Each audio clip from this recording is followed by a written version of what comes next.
तो हेलो दोस्तों, कैसे हो आप सब। आशा करता हूँ कि आप सब ठीक होंगे। अगर आपने मेरे चैनल को अब तक सब्सक्राइब नहीं किया तो मेरी आपसे रिक्वेस्ट है कि जल्दी से जाके सब्सक्राइब कर दो।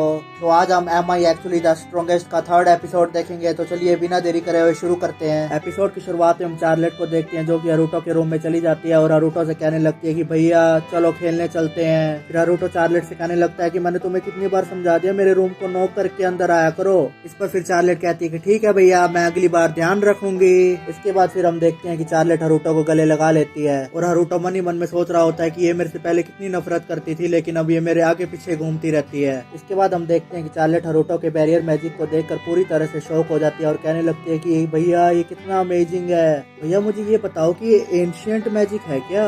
इस पर फिर हरूटो कहता है कि हाँ शायद। इसके बाद फिर चार्लेट कहती है कि बड़े भैया तो कितनी अमेजिंग है।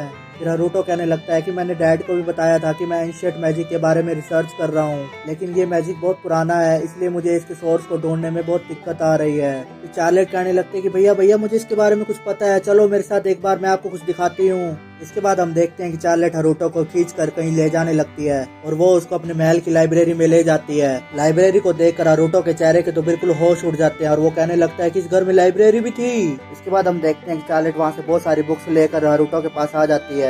फिर हरूटो उन बुक्स को पढ़ना शुरू कर देता है और कहने लगता है कि इसमें तो बहुत सारा कुछ लिखा हुआ है एंशिएंट मैजिक के बारे में। इसके बाद फिर चार्लेट कहने लगते हैं कि भैया भैया ये वाली बुक पढ़ो, ये बहुत इंटरेस्टिंग है। इसे सुनकर फिर हरूटो बिल्कुल हैरान हो जाता है और उससे पूछने लगता है कि तुमने भी पढ़ी है ये बुक, इसमें तो बहुत मुश्किल लैंग्वेज लिखी हुई है, तुमने कैसे पढ़ ली है। इस पर फिर चार्लेट कहती है कि मुझे मम्मी और फ्ले ने ये बुक एक्सप्लेन करके दी थी। इसके बाद हम देखते हैं कि चार्लेट हरूटो की गोद में जाके बैठ जाती है। इस पर फिर हरूटो कहता है कि चार्लेट ये क्या कर रही हो, साइड में कुर्सी पड़ी है ना, वहाँ जाके बैठ जाओ जल्दी। फिर चार्लेट कहती है कि भैया मैं मोमो और फ्ले के साथ ऐसे ही बैठकर बुक पढ़ती थी। इस पर फिर हरूटो कहता है कि अच्छा ये बात है, चलो ये बुक पढ़ना स्टार्ट करते हैं। फिर हरूटो इस बुक में पढ़ता है कि गॉड आते हैं और दूसरे वर्ल्ड में चले जाते हैं और बुक को पढ़ते हुए हरूटो कहता है कि कितना अमेजिंग है, ये तो बिल्कुल वैसा ही है जैसे मैंने अनीम में देखा था, लेकिन मैंने तो अनीम बहुत टाइम पहले देखी थी, मुझे बहुत टाइम हो गया अनीम देखे अब। इस पर फिर चार्लेट कहने लगते हैं कि भैया भैया ये अनीम क्या होता है, मुझे बताओ जल्दी।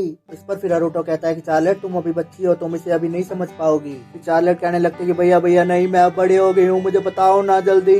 हरूटो फिर कहता है कि अच्छा बाबा सुनो फिर मेरी बात, अनीम वो होती है जिसमें फोटोस मूव कर सकती है और तो और बोल भी सकती है। इसे सुनकर फिर चार्लेट पूरी तरह से हैरान हो जाती है और कहने लगती है कि क्या भैया वो तो बोल भी सकती है और मूव भी कर सकती है। भैया भैया मुझे भी ये दिखाओ, मुझे भी देखनी है अनीम। इससे सुनकर फिर हरूटो पूरी तरह से हैरान हो जाता है और कहने लगता है कि तुमने भी देखनी है अनीम। नहीं नहीं मैं ऐसा नहीं कर सकता, तुम अभी बच्ची हो, तुम जब बड़ी होगी तब देखना अनीम। फिर चार्लेट कहने लगते हैं कि नहीं भैया मुझे अभी देखनी है, मुझे अभी देखनी है अनीम। फिर हरूटो कहने लगता है कि मुझे अब इसकी बात माननी पड़ेगी, नहीं तो ये पूरे घर में हल्ला मचा देगी। इसके बाद फिर हरूटो कहता है कि हमें इस वर्ल्ड को जापान नेटवर्क से कनेक्ट करना पड़ेगा, तभी हम अनीम को देख पाएंगे। फिर अगले सीन में हम देखते हैं कि हरूटो को अपने वर्ल्ड को जापान नेटवर्क से कनेक्ट करने में 2 हफ्ते लग जाते हैं और इसके बाद फाइनली वो जापान नेटवर्क को कनेक्ट करने में सक्सेसफुल हो जाता है। हरूटो कहता है कि मैं इस स्क्रीन में किड्स सेक्शन को ऑन कर देता हूं ताकि चार्लेट अडल्ट अनीम ना देख पाए। तभी वहां पर चार्लेट भी आ जाती है और स्क्रीन को देखकर पूरी तरह से शॉक हो जाती है और कहने लगती है कि भैया ये वही मैजिक टूल है जिसमें हम अनीम देख पाएंगे। इस पर फिर हरूटो कहता है कि हाँ जो अनीम तुम्हें देखनी है उस पर टच करो। इसके बाद फिर चार्लेट स्क्रीन में एक अनीम को चला देती है और कहने लगती है कि भैया ये लड़की मूव भी कर पाएगी और बोल भी पाएगी। इस पर फिर हरूटो कहता है कि हाँ यही होती है अनीम, देख लो आप। चार्लेट स्क्रीन में अनीम को देखते हुए कहती है कि भैया भैया ये अनीम कितनी अमेजिंग है, लेकिन भैया भैया सुनो इसमें एक प्रॉब्लम है, मुझे कुछ भी समझ नहीं आ रहा है क्या बोल रहे हैं इस अनीम में। इस पर फिर हरूटो कहता है कि हाँ ये जैपनीज लैंग्वेज का यूज कर रहे हैं जो तुम्हें नहीं आती। फिर चार्लेट कहती है कि ठीक है भैया मुझे जैपनीज लैंग्वेज आप सिखा दो ना। इस पर फिर हरूटो कहता है कि जैपनीज लैंग्वेज बहुत मुश्किल होती है, तुम अभी बच्ची हो, तुम अभी नहीं सीख पाओगी इसे। इसके बाद फिर चार्लेट पहले की तरह जिद करने लगती है कि भैया प्लीज मुझे सिखा दो ना, जैसा कि पहले ही होते आ रहा है कि हरूटो अपनी बहन के आगे हार मान लेता है और फिर वो जापानीज लैंग्वेज उसको सिखाने लगता है। फिर कुछ दिन बीत जाते हैं और हरूटो देखता है कि कैसे चार्लेट जापानीज लैंग्वेज को आसानी से सीख गई है और वो सर्च इंजन में अपने आप ही अनीम को सर्च करने लगी है। ये देखकर हरूटो पूरी तरह से शौक में पड़ जाता है। फिर अगले सीन में हम देखते हैं कि चार्लेट हरूटो के पास आ जाती है और कहने लगती है कि भैया टामुजोन का नेक्स्ट एपिसोड आ गया, चलो देखते हैं इसे। फिर हरूटो कहता है कि तुम्हें ये अनीम पसंद आ गई क्या। इस पर फिर चार्लेट कहते हैं कि हाँ भैया इसमें जो हीरो ऑफ जस्टिस है ना वो मुझे बहुत पसंद है, वो सभी लोगों को प्रोटेक्ट करता है गुंडों से।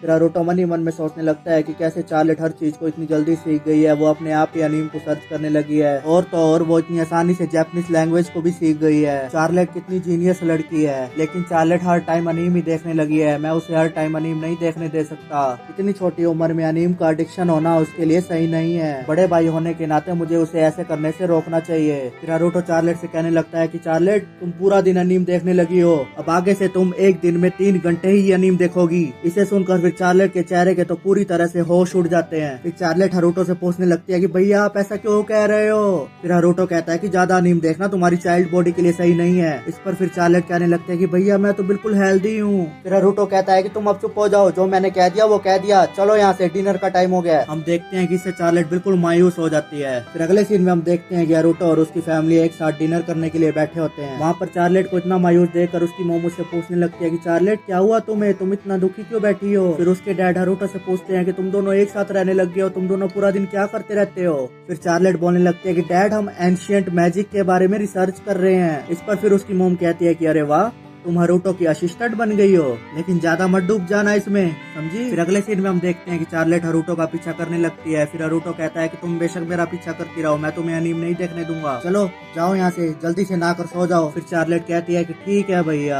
फिर अगले सीन में हम देखते हैं कि नारुतो अपने बाथरूम में नहा रहा होता है और वहाँ पर चार्लेट भी आ जाती है। फिर नारुतो चार्लेट से पूछने लगता है कि तुम यहाँ पर क्या करने आ गई। इस पर फिर चार्लेट कहती है कि भैया आपने तो मुझे कहा था कि नहा लो जाके। फिर नारुतो कहता है कि मैंने तुम्हें अपने बाथरूम में कहा था नहाने के लिए, मेरे बाथरूम में क्यों आ गई तुम। फिर चार्लेट कहने लगती है कि अगर मैं अब अनीम नहीं देख सकती तो मेरे पास सोने के अलावा अब कोई काम नहीं होगा। फिर नारुतो चार्लेट से पूछने लगता है कि पहले मुझे ये बताओ तुम मेरे साथ क्यों ना आ रही हो। इस पर फिर चार्लेट कहती है कि मुझे मॉम ने कहा है कि आज तुम पूरा दिन नारुतो के साथ रहो। इसके बाद हम देखते हैं कि चार्लेट नारुतो के चेस्ट पे वो सिंबल देख लेती है और उससे पूछने लगती है कि भैया ये क्या है, मैंने इसे कहीं तो देखा हुआ है। इस पर फिर नारुतो कहता है कि ये इस चीज को प्रूव करता है कि मैं हीरो ऑफ जस्टिस हूँ, लेकिन तुम इस बात को हमेशा सीक्रेट रखना, मैं ये बात किसी को नहीं बताना चाहता। फिर चार्लेट कहती है कि ठीक है भैया मैं समझ गई। फिर नारुतो कहता है कि चलो जाओ अब यहाँ से सो जाओ जाके। फिर अगले सीन में हम देखते हैं कि चार्लेट नारुतो के बेड पर भी आ जाती है उसके साथ सोने। इससे नारुतो बहुत ज्यादा परेशान हो जाता है और चार्लेट से कहने लगता है कि प्लीज मुझे आराम से सोने दो। इसके बाद हम अगले सीन में देखते हैं कि सुबह हो चुकी होती है और नारुतो के डैड अपनी फैमिली से कह रहे होते हैं कि मैं कुछ गुंडों को समझाने के लिए बाहर जा रहा हूँ। फिर यहाँ से सीन शिफ्ट होता है और हम चार्लेट को देखते हैं जो कि बहुत ज्यादा मायूस बैठी होती है। चार्लेट को इस तरह मायूस देखकर नारुतो उसको कहता है कि बहन टेंशन लेने की बात नहीं है, वो सिर्फ नॉर्मल गुंडे हैं, डैड उनको अकेले ही संभाल लेंगे। चार्लेट कहने लगती है कि भैया फिर वो गुंडे बने ही क्यों।